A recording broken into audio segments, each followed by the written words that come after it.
Лидерот на независни грци, помалиот коалиционен партнер во грчката влада, Панос Каменос, се закани дека би ги повлекол сите министри и довербата на владата пред преспанскиот договор да стигне во грчкиот парламент. Тој го обвини македонскиот премиер Зоран Заев дека измислува работи кои што не постојат во договорот.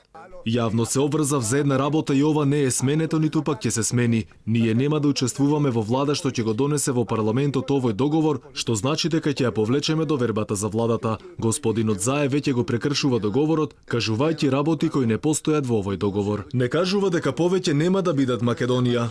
Каменос тврди дека за ова Ципрас минатата седмица телефонски разговарал со Заев. Независни грци ниту го прифаќаат договорот, ниту отстапуваат од терминот Северна Македонија. Без партијата Независни грци на Каменос, владеачката Сириза на Ципрас нема ни просто мнозинство во грчкиот парламент за ратификација на преспанскиот договор.